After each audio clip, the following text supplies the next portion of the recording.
السلام عليكم ورحمة الله وبركاته. رب اشرح لي صدري ويسر لي أمري واحلل عقدة من لساني يفقهوا قولي. بسم الله الرحمن الرحيم.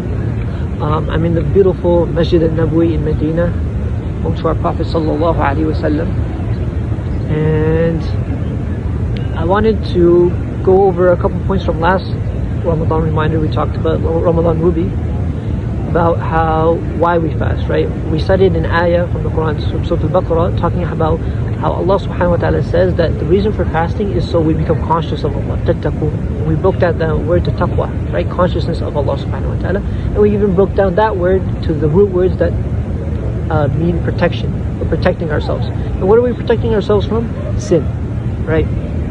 And so I wanted to talk to you guys about fasting and its different levels, right? We're going to go a step higher now, right? And I'm going to cite from Imam Ghazali's Ihya Ulumuddin. He talks about fasting, and he talks about the three levels of fasting, right? The first level being a very base level that majority of Muslims do, is that we just abstain from eating.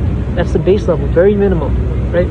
The second level, adding on to level one, is that you're abstaining from eating and you're abstaining from any bad actions with your limbs.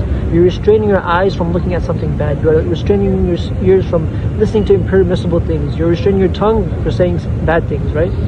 So this is the second level.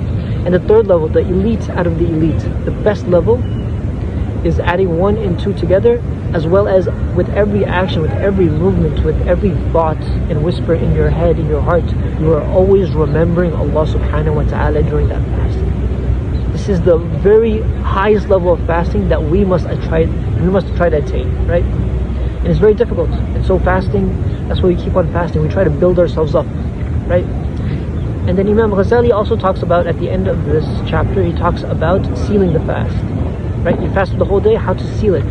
And so you seal it by eating what is permissible, right? You do not eat in excess, right? You don't eat too much excessive food, right? And so the science behind it is that if you eat too much or too much food, right, at the end of your fast, we all think about it, while we're fasting, I'm going to eat this much, I'm going to eat that much. In reality, we eat like 2 days till we're full. But when we eat too much, not only do we get tired and lazy during Taraweeh, during Isha prayer, we get lazy and tired during Tahajjud time. So look how far ahead Imam Ghazali is telling us to plan our fast, right? And so you get lazy and you miss out on Tahajjud, maybe even Fajr.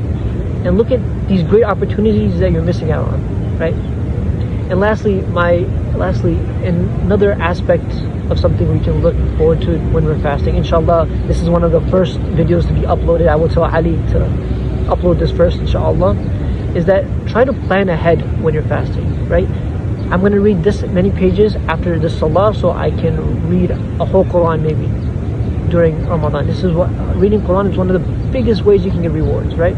And so plan things out, have a planner, have a way to track your adhkar, track your recitation of the Quran, right? Have a certain adhkar you want to do in the morning, in the afternoon, right? A great source for this is Kitab al-Adhkar by Imam Nawawi.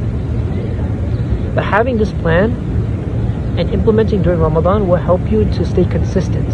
And consistency is the best way to attain a lot of reward and a lot of barakah during this blessed month. Inshallah, we pray to Allah subhanahu wa ta'ala to give us success during Ramadan, to help us reach Ramadan and to gain its rewards, inshallah. Until next time, inshallah. Assalamu alaikum wa rahmatullahi wa barakatuh.